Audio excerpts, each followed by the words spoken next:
This is the damn triangle I'm talking about, and it won't go down. It just stays in there like I don't know what it's doing. There we go. Better? I'm sorry. I've made an executive decision. I'm buying a new camera and some gear with it, but I'm not buying the M5. I realize that's what I kind of said yesterday, and I definitely would like the M5. It's a great camera, but I mean, when I really looked into it, the only guy I could really find who thought the flip down screen was a good idea was Sawyer.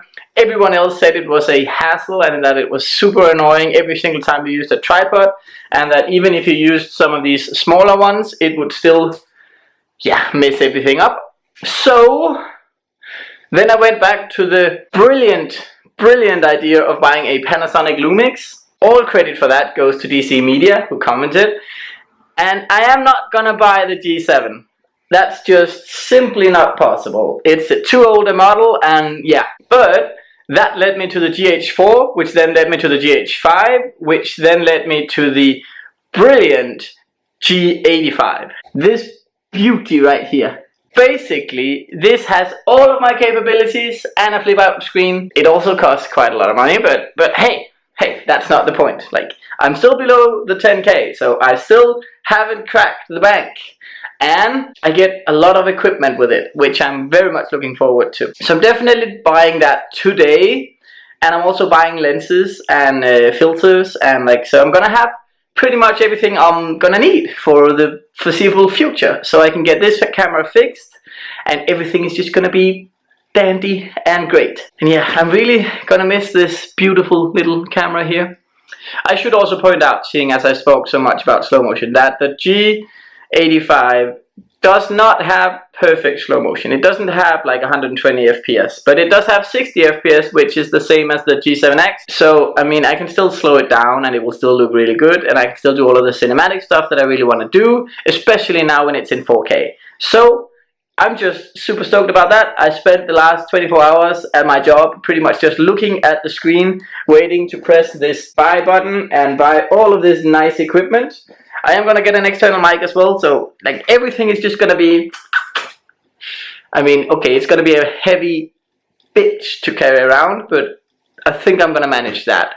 And even if it's gonna be a super huge hassle to carry around, I'm still gonna get this camera back once it's been fixed, and then I can have the 4K just to do like big cinematic stuff and have it here at home. Yeah, I think that's actually it. I'd like to know from you guys, what should I do? Like, should I record in 4K or should I record in 1080p? Like, is it really going to be a big difference for you guys if I upload in 4K? Are any of you going to watch it in 4K?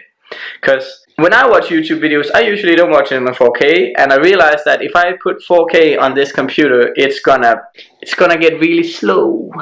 But I'm definitely gonna record in 4K. Like, once I get it, I'm gonna try and experience with it and see how it goes. But I really love to hear you guys what you think, because I'm actually considering only using the 1080p even though it has 4K, which sounds ridiculous when you say it, but it just means that I can upload a lot faster, I can edit a lot faster. There's just there are some pluses, and like the 4K capability is really great to have, and I'm definitely gonna take advantage of it.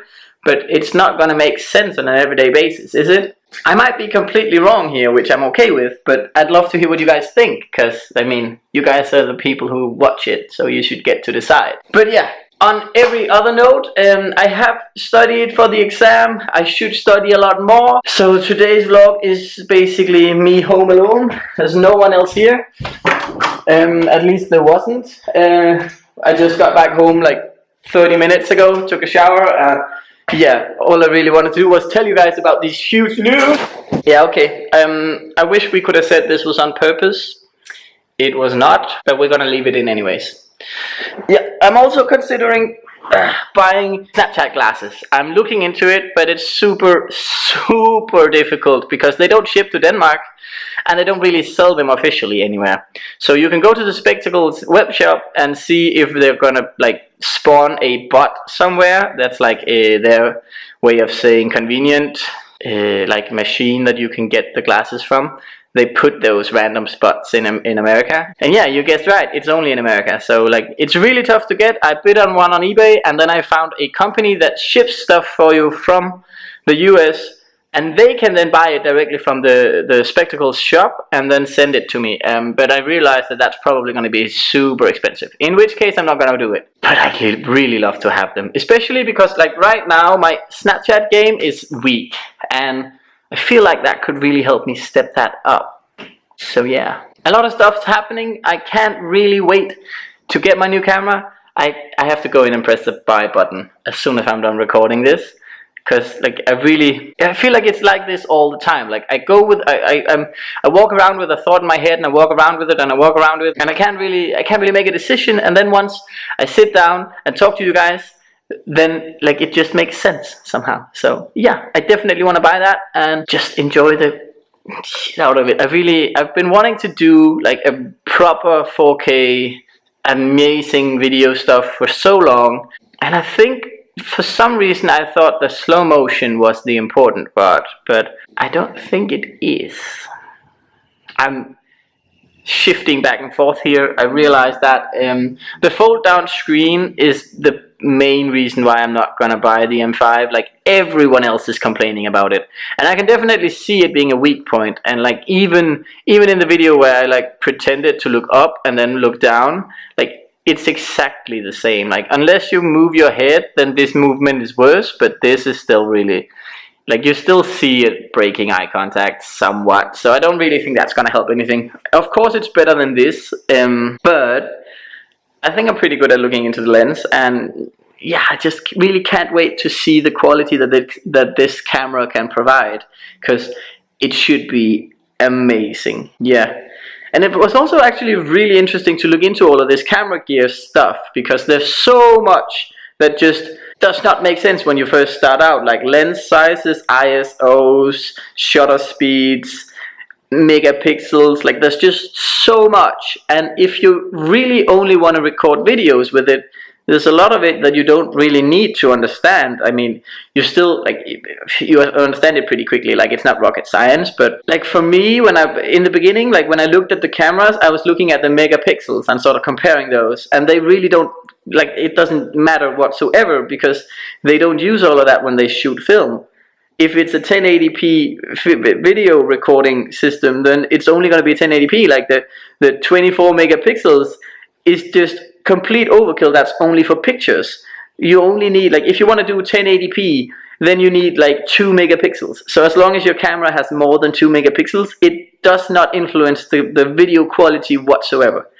When I first figured that out, that was really when I started like seeing possibilities in finding other cameras than the Canons, because the Canons and the Sonys really have great megapixels, but if you don't care about taking pictures, then it really, like it just doesn't matter. Like if you compare the M5 to the G85 that I'm gonna buy now, the M5 has like more megapixels, but that's pretty much it. Like almost everything else is better on the G85. And that was pretty insane for me. Like, I mean, okay, the M5 is really good in low light as well, so it has like high ISOs, but without it being groggy. That's basically what it means. But it's not like the G85 does bad, and like when are you ever gonna shoot in dark? And like the autofocus, it should be super good on the M5, and you can do like a touch screen and then move it around so it follows. Like it definitely has some cheeky features, but if you get down to it, the video quality is terrible.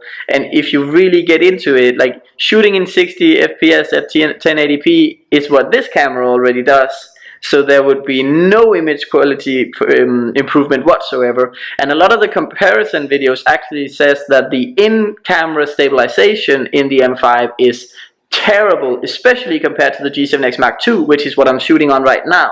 And the image stabilization in this one is amazing. Like if I'm driving, you really don't see the screen jumping that much.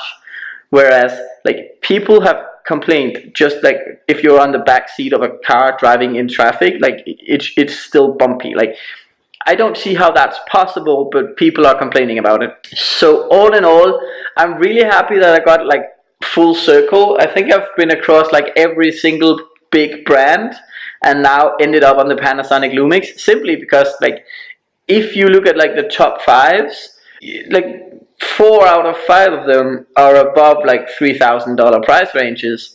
And then there's maybe, okay, there's the Sony A6500, and then the Panasonic Lumix G85. That's like the only two 4K cameras that doesn't cost more than $1,000. So of course I'm gonna pick one of those, and Sony really messed it up with the screen. It only folds like halfway up and you can't see it, so there's no front facing screen. So I'm definitely not gonna buy that. Like, that just makes no sense. There's even a guy on YouTube who creates these, like a mirror with a bar wire on both sides that you then put on top of your A6500, and then you can see the screen through the mirror. I mean, that's how big of a need there is for a flip-up front screen.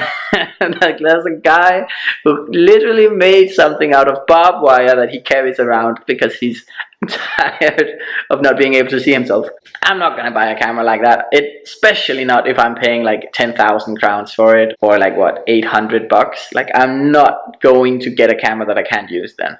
So Panasonic is my new brand. Apparently I'm still gonna use the Canon. Like, the Canon is just, I can't live without it. It's so nice to always have it in pocket and you can bring it everywhere.